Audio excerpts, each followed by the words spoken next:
اس کا ایک پس منظر ہے وہ جان لیجیے۔ آپ کو معلوم ہے کہ جب حضرت موسیٰ بنی اسرائیل کو لے کر مصر سے نکلے ہیں، اس کے بعد مرحلہ آیا کہ اللہ تعالیٰ نے حضرت موسیٰ کو کوہ طور پر طلب فرمایا تورات عطا کرنے کے لیے۔ ان کی غیر حاضری میں ایک فتنہ کھڑا ہوا اور کچھ لوگوں نے ایک بچڑا بنا کر اس کی پرستش شروع کر دی بنی اسرائیل میں سے، سامری کا بنایا ہوا بچڑا۔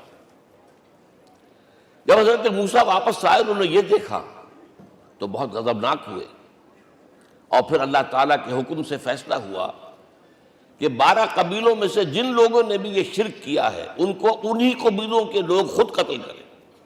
کئی ہزار اسرائیلی قتل ہوئے۔ یہ بہت بڑا یوں سمجھیے کہ پرج ہوا ہے اس قوم کے اندر۔ اس کے بعد پھر مزید اللہ تعالیٰ کی خدمت میں استغفار کے لیے حضرت موسیٰ علیہ السلام اپنے 70 بڑے بڑے سردار جو تھے 12 قبیلوں کے، ان کو لے کر حاضر ہوئے۔ وہاں انہوں نے استغفار کیا اور ایک دعا کی، پروردگار وَاكْتُبْ لَنَا حَسَنَةً فِي الدُّنْيَا وَالْآخِرَةِ، ہمارے لیے نیکی کا اندراج کر دے، دنیا میں بھی آخرت میں بھی۔ جواب ملا اللہ تعالیٰ کی طرف سے، دیکھو عذاب تو میں جس کو چاہوں گا دوں گا، اور ویسے میری رحمت ہر شے کے ساتھ موجود ہے، ہر شے کا وجود میری رحمت سے ہے، لیکن ایک میری خاص رحمت ہے جو میں لکھ رکھوں گا ان لوگوں کے لیے جو میرے نبی امی آخری رسول ان پر ایمان لائیں گے صلی اللہ علیہ وسلم۔ وہ جب آئیں گے اور وہ نیکی کا حکم دیں گے، بدی سے روکیں گے، پاکیزہ چیزوں کو حلال قرار دیں گے، ناپاک چیزوں کو حرام قرار دیں گے، نوع انسانی کے اوپر جو بوجھ تھے جو اس وقت ہوں گے ان کو اتاریں گے۔ وہ جب آئیں گے تو جو لوگ فَالَّذِينَ آمَنُوا بِهِ نمبر 1، وَعَزَّرُوهُ نمبر 2، وَنَصَرُوهُ نمبر 3، وَاتَّبَعُوا النُّورَ الَّذِي أُنزِلَ مَعَهُ أُولَٰئِكَ هُمُ الْمُفْلِحُونَ۔ جو لوگ ان پر ایمان لائیں گے، ان کی تعظیم اور توقیر کریں گے، ان کی مدد کریں گے، اور جو نور ان کے ساتھ نازل کیا جائے گا یعنی قرآن، اس کی پیروی کریں گے، وہ ہوں گے جو فلاح پانے والے ہوں گے، میری خصوصی رحمت سے حصہ ان کو ملے گا۔ اب یہاں پہلے تو دعا کر لیجئے، اللہم ربنا اجعلنا منہم، اے اللہ ہم سب کو ان میں شامل فرما دے جو تیرے نبی کے ساتھ تعلق کی ان 4 بنیادوں کی شرائط کو پورا کر سکے، تقاضوں کو پورا کر سکے۔ اب ذرا ان میں سے ایک ایک کو لیجئے۔ ایمان جانی پہچانی چیز ہے، ایمان جسے کہتے ہیں، اس کی تشریح میں جانے کی ضرورت نہیں، وقت بھی محدود ہے، لیکن ایک بات سمجھنے کی ہے بہت ضروری۔ ایمان کے 2 لیول ہیں۔ ایک قانونی ایمان ہے جس کی بنا پر ہم ایک دوسرے کو مسلمان سمجھتے ہیں، اس کا تعلق اقرار باللسان کے ساتھ ہے، زبان سے کہنا اشہد ان لا الہ الا اللہ وحدہ لا شریک لہ واشہد ان سیدنا و مولانا محمد عبدہ ورسولہ۔ کوئی ہندو تھا، سکھ تھا، پارسی تھا، عیسائی تھا، یہ کلمہ کہے اور اسلام میں آ گیا۔ لیکن یہ زبانی کلامی ایمان جو ہے یہ انسان کی سیرت و کردار پر اثر انداز نہیں ہو سکتا۔ یہی وجہ ہے آج ہم دیکھ رہے ہیں مسلمان ہی جھوٹ بھی بول رہا ہے، مسلمان ہی بے ایمانی بھی کر رہا ہے، مسلمان ہی خیانت بھی کر رہا ہے، مسلمانوں کے لیڈر بلینز کی خیانت کر رہے ہیں۔ یہ کون ہے؟ سب مسلمان ہیں۔ وہ اس کی وجہ کیا ہے کہ ہم صرف قانونی مسلمان ہیں اور ہمارا ایمان قانونی ایمان ہے۔ اس کے لیے اسلام کا لفظ قرآن میں آیا ہے سورہ حجرات میں، قالت الاعراب آمنا قل لم تؤمنوا ولکن قولوا اسلمنا۔ اے نبی یہ بدو کہہ رہے ہیں ہم ایمان لے آئے، ان سے فرما دیجئے تم ہرگز ایمان نہیں لائے ہو، یوں کہو کہ ہم مسلمان ہو گئے ہیں۔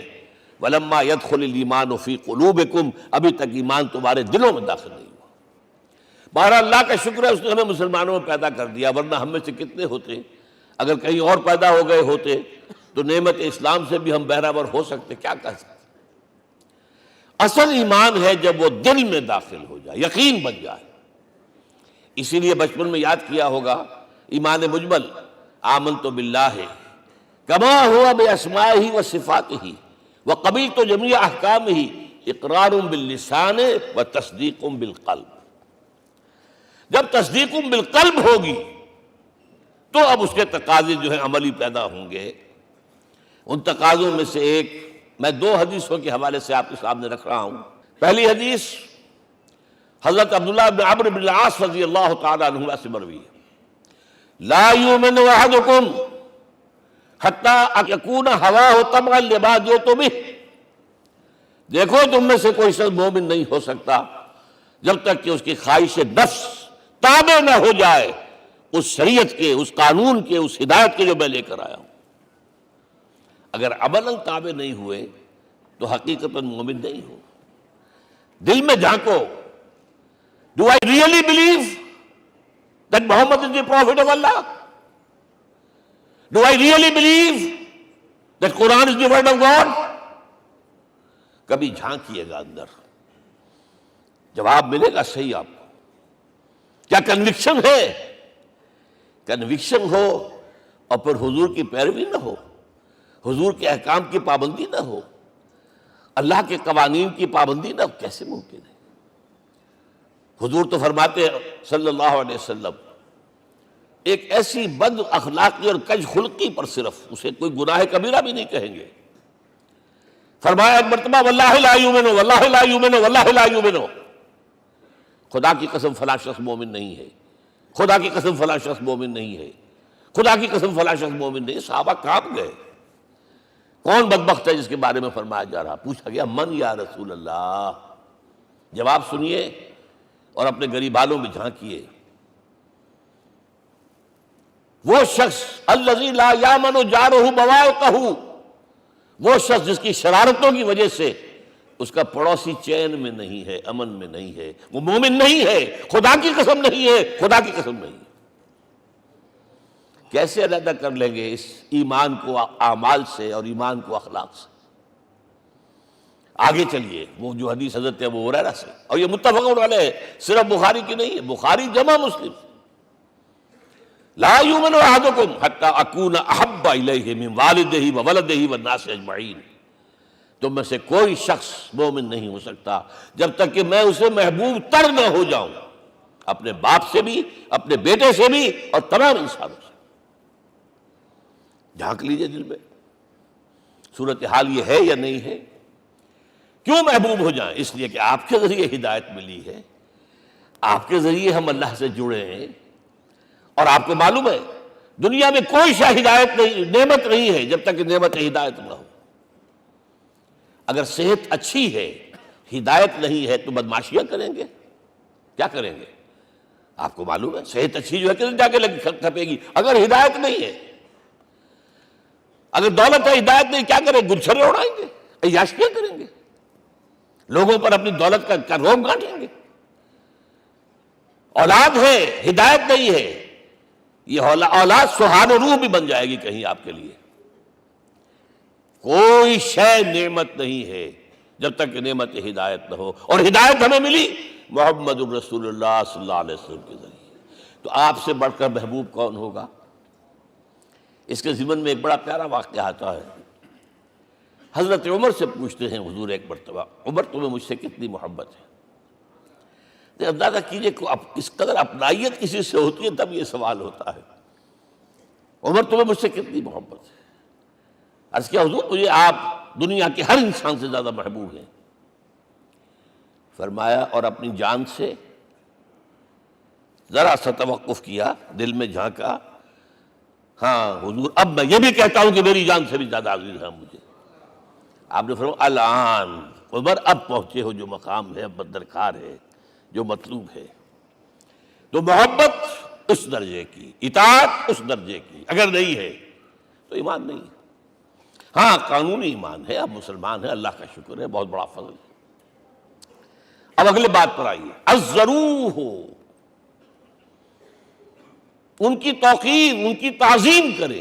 یہ تعظیم کس درجے میں؟ اب وقت بہت کم ہے، میں صرف آپ کو سورہ حجرات سے مثال دے رہا ہوں.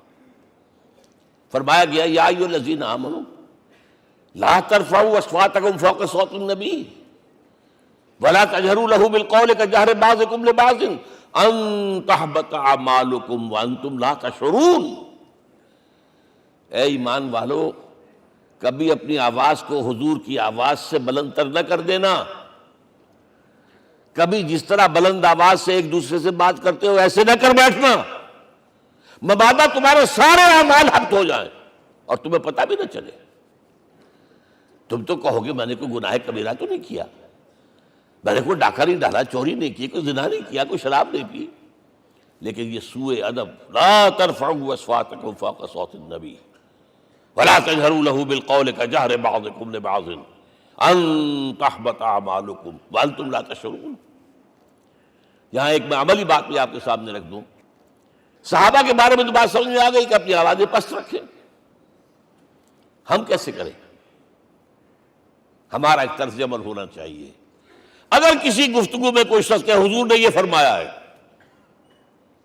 کبھی یہ نہ کہے میں نہیں مانتا، ہاں توقف کر لیں، بھائی میں تحقیق کروں گا کہ واقعی یہ حدیث صحیح ہے یا نہیں ہے، ٹھیک، ضروری نہیں کہ جو کہہ دیں مان لیں آپ۔ محدثین نے کتنی محنتیں کر کر کے چھانٹی کی ہے، لہذا یہ، لیکن فوراً اگر آپ لگا نہیں میں نہیں مانتا، یہ عقل کے خلاف ہے، یہ فلاں ہے، یہ وہ ہے، یہ ہے کہ جو آپ سوء ادب کے مرتکب ہو رہے ہیں نبی اکرم صلی اللہ علیہ وسلم کی بارگاہ میں۔ ہاں توقف کریں، غور کریں، تحقیق کریں، معلوم ہو کہ یہ حدیث پختہ نہیں ہے، مستند نہیں ہے، پھر دوسری بات ہے۔ اور یہ جان لیجئے ہمارا جو معاشرہ ہے اس کا ایک قانونی جو ہے احاطہ ہے۔ یہ بھی سورہ حجرات کی پہلی آیت ہے، یا ایھا الذین آمنوا لا تقدموا بین یدی اللہ ورسولہ۔ اللہ اور اس کے رسول کے احکام کا دائرہ ہے، اس کے اندر اندر رہو، باہر نہیں نکل سکتے۔ لیکن اس دائرے کے اندر ایک مرکزی شخصیت جس کی دل آویزی، جس کا حسن سلوک، جس کا حسن کردار، جس کا حسن اخلاق مرکز بن جائے، تمام لوگوں کی جذباتی محبت کا مرکز بن جائے، اگر یہ نہیں ہوگا تو معاشرہ مضبوط نہیں ہوگا۔ محض قانون اور دستور پر معاشرہ مضبوط نہیں ہوتا۔ کسی شخصیت، اب آپ کو معلوم ہے آخر ہندوستان کے معاشرے میں گاندھی کا ایک مقام ہے کہ نہیں ہے؟ آخر یہ سارا معاملہ چل رہا ہے اسی کے گرد کے نہیں؟ ماؤ زے تنگ کے معاملہ ہے کہ نہیں ہے؟ یہ سارا معاملہ دنیا میں عام لوگ کہہ دیتے، ریشنلسٹ لوگ، کہ ان چیزوں کی کیا ضرورت ہے، بھئی قانون دیکھنا چاہیے، دستور دیکھنا چاہیے، حکم دیکھنا، نہیں بھائی، جذباتی وابستگی، کہ ایک ہستی تو ایسی ہو کہ جس کے کچھ کہنے پر فوراً زبانیں بند ہو جائیں۔ اور اس کا نقشہ میں سعودی عرب میں دیکھتا ہوں، اگر وہاں کے دو بدو لڑ رہے ہوں صف اور ایک دوسرے کو کھانے کو دوڑ رہے ہوں، کوئی شخص کہتے صلی علی النبی، فوراً خاموش۔ معلوم ہوتا ہے آگ کے اوپر کسی نے پانی ڈال دیا، خاموش، صلی علی النبی، صرف یہ کہنے سے۔ یہ جذباتی وابستگی اگر محمد سے نہیں ہے صلی اللہ علیہ وسلم تو آپ کا معاشرہ کبھی مضبوط نہیں ہوگا۔ یہ مرکزی شخصیت، یہ مرکز ہے، اسی لیے ان کے احترام کا یہ درجہ ہے، کیونکہ اس سے کیا ہوگا، تمہارا شیرازہ بکھر جائے گا۔ اگر ان کے ساتھ جذباتی محبت نہیں ہوگی تمہارا شیرازہ بکھر جائے گا۔